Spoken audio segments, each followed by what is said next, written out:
Hey everyone, welcome back to the StriveX Podcast. Once again, my name is Sharma, your CEO of StriveX Academy and Podcast, and this is Arjun Verma, the CFO, the co-founder, and the GOAT. Alright, so before we hop into today's episode, we wanted to let you know a little bit about our plans for 2024. StriveX Academy has some big plans for the upcoming year.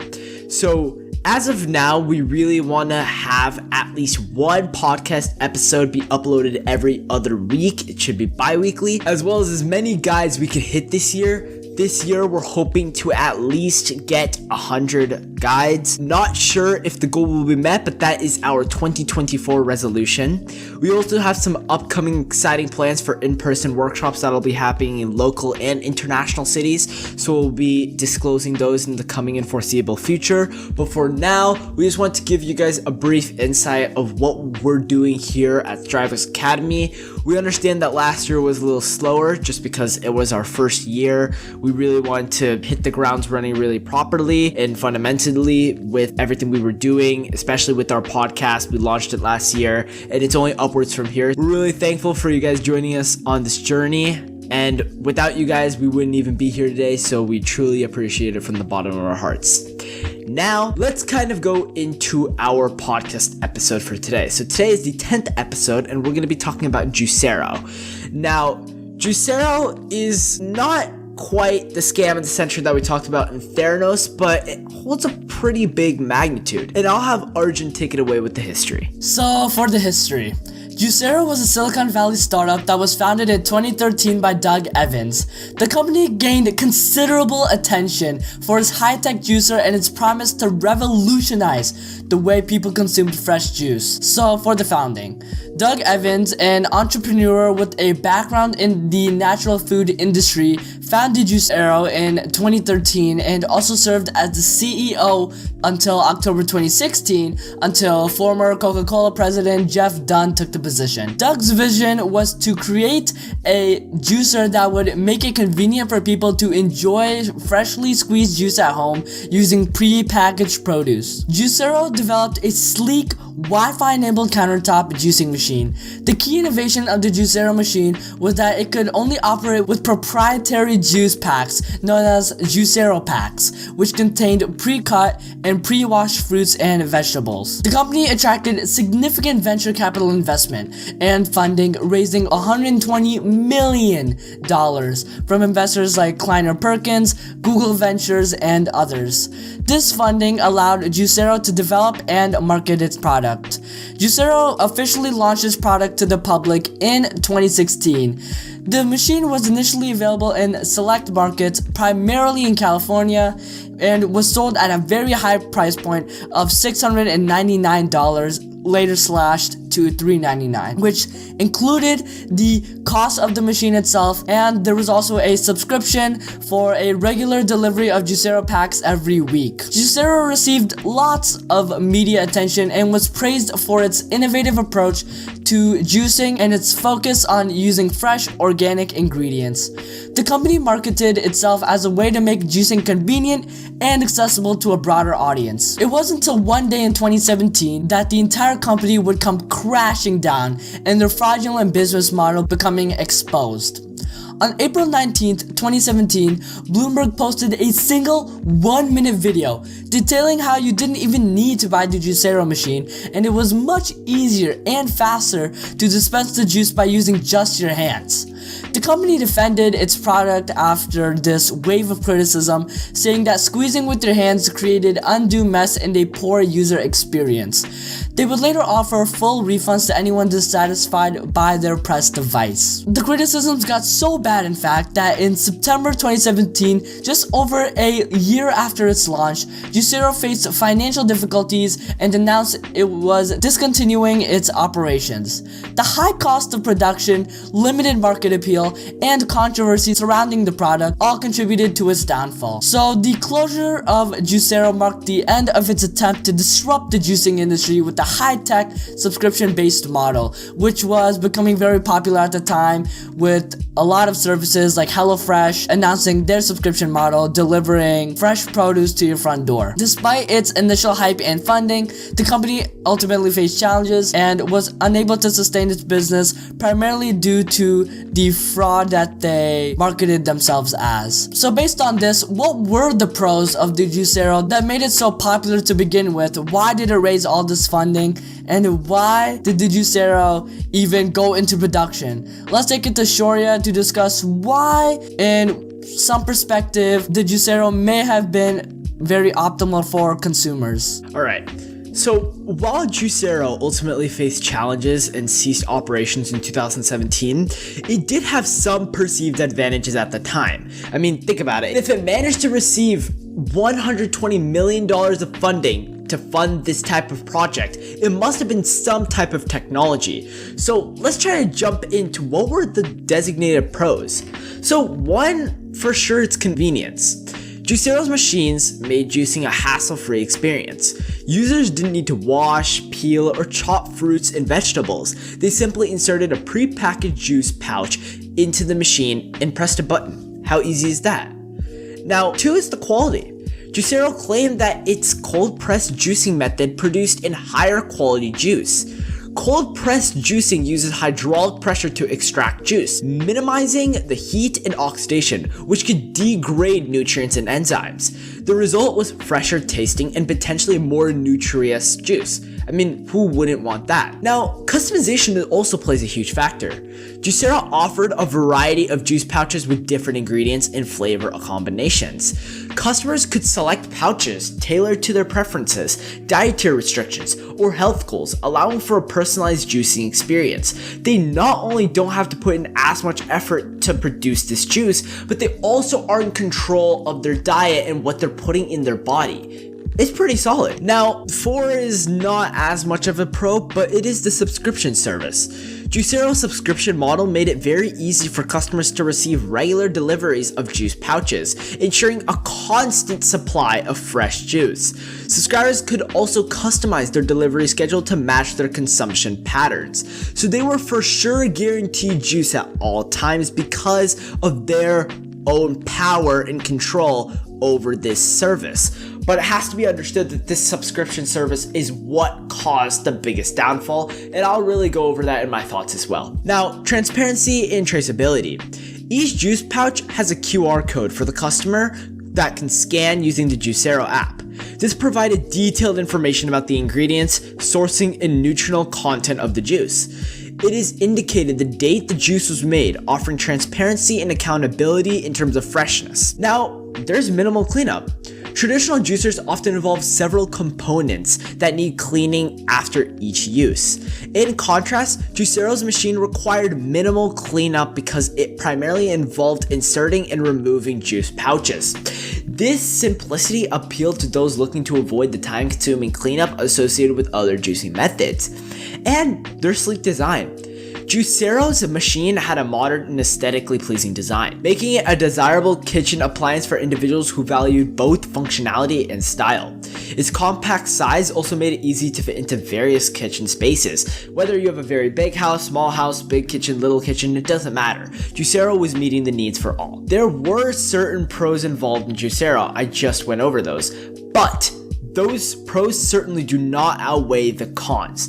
Now let's take it to Arjun to talk about the cons in depth as well, considering there's a lot more of those. So for the cons, of course, Juicero was a company that gained attention for its high-tech juicer, but it faced significant criticism and ultimately went out of business. Some of the cons and criticisms associated with Juicero included the high cost. The Juicero machine itself was very expensive, with the price tag of $699 at launch, later reduced to $399 in response to slow sales of the device. This made it inaccessible to many potential customers who just wanted a basic juicer. Juicero's juicer also relied on proprietary packs of fruits and vegetables, which were also quite expensive.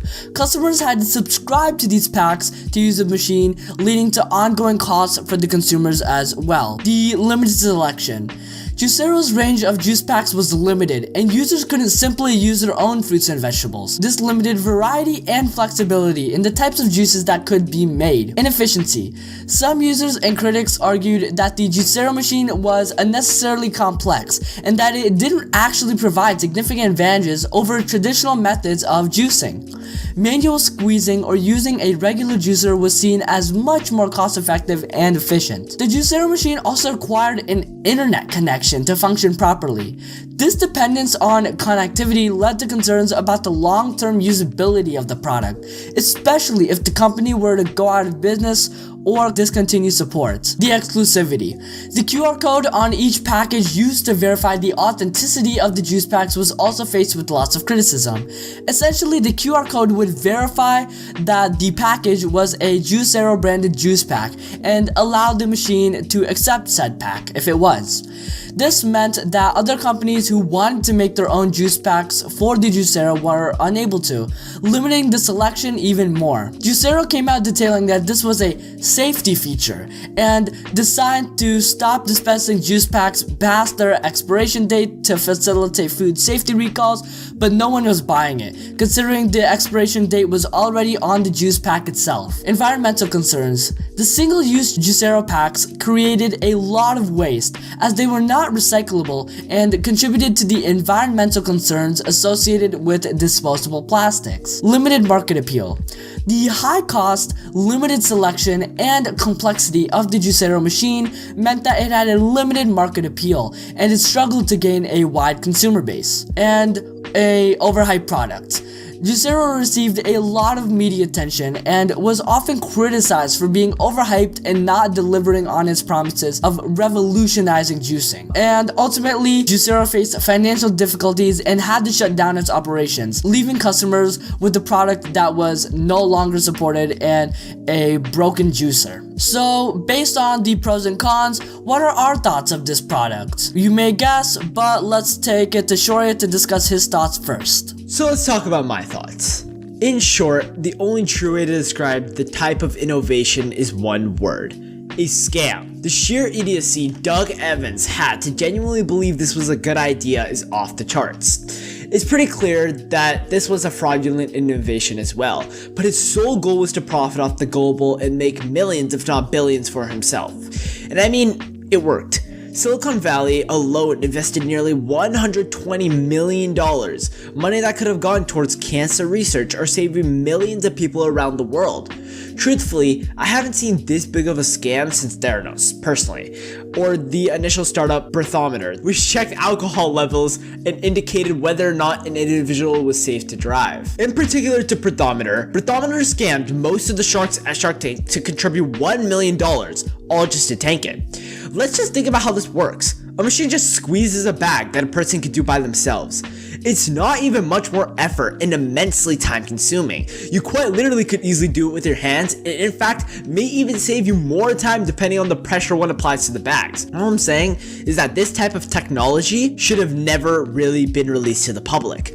When investors choose to invest, whether it's on Shark Tank or something else, they really ought to have a better process in investigating and analyzing the type of technology or innovation beforehand and come to conclusions based on the investigation. Why is it that it took Bloomberg to actually figure out this discovery when millions of dollars were dumped into this project?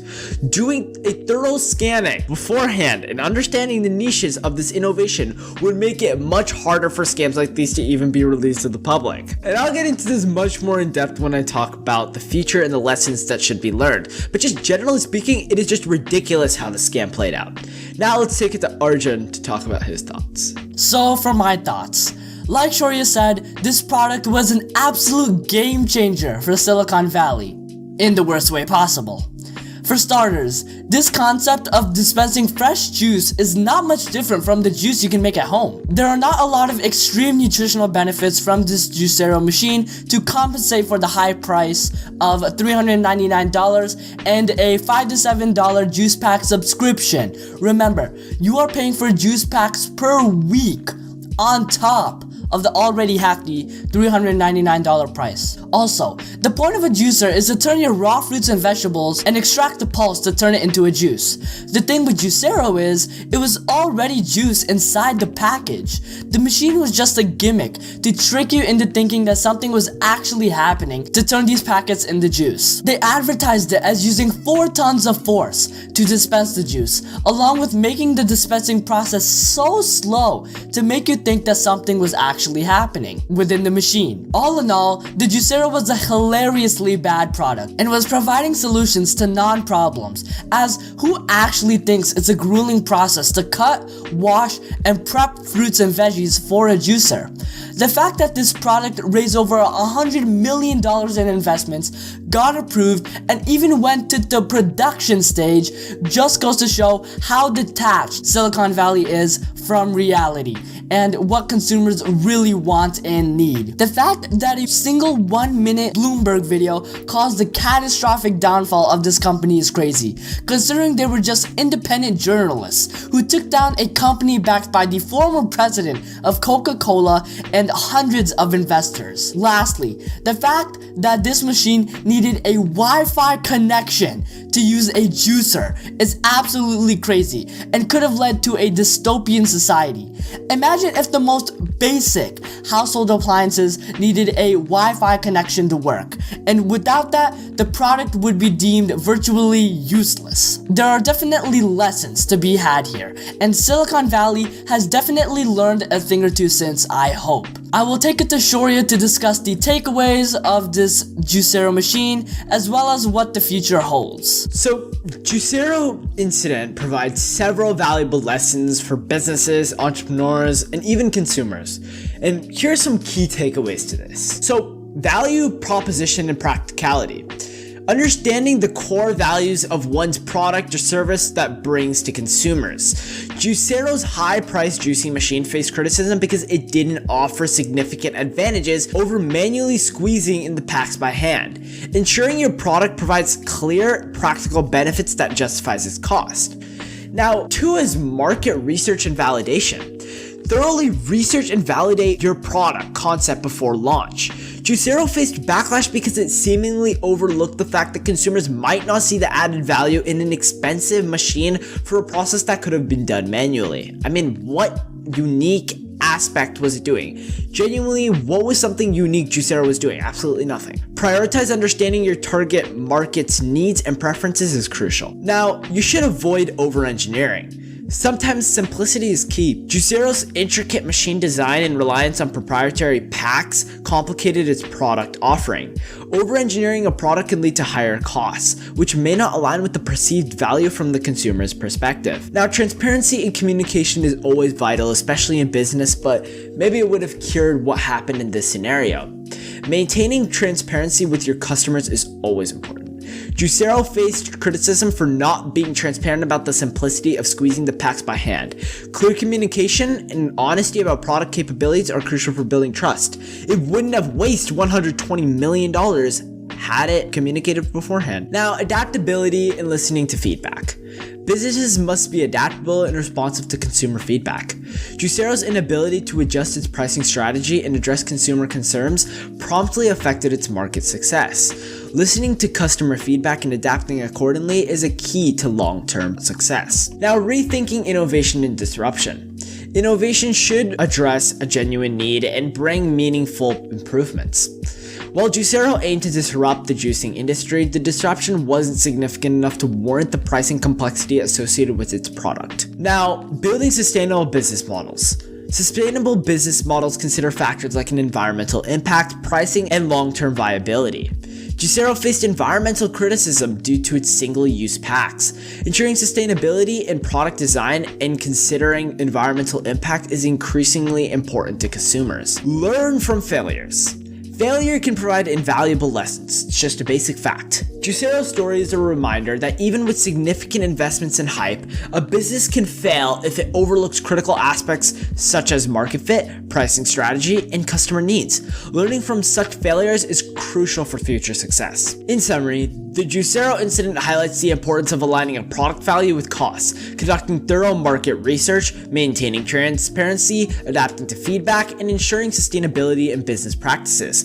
These takeaways can guide entrepreneurs and businesses in avoiding similar pitfalls and creating successful, customer-centric products and services. So there you have it. The history, pros and cons, our thoughts, and the takeaways with a little bit of the future of Juicero.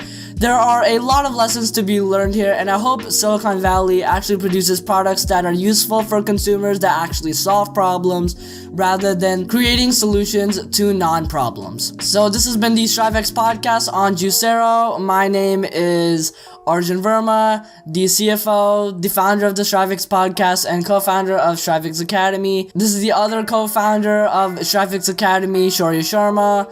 And if you want to support us, all links are in the description below. Thank you for watching, and we will see you in the next StriveX Podcast episode.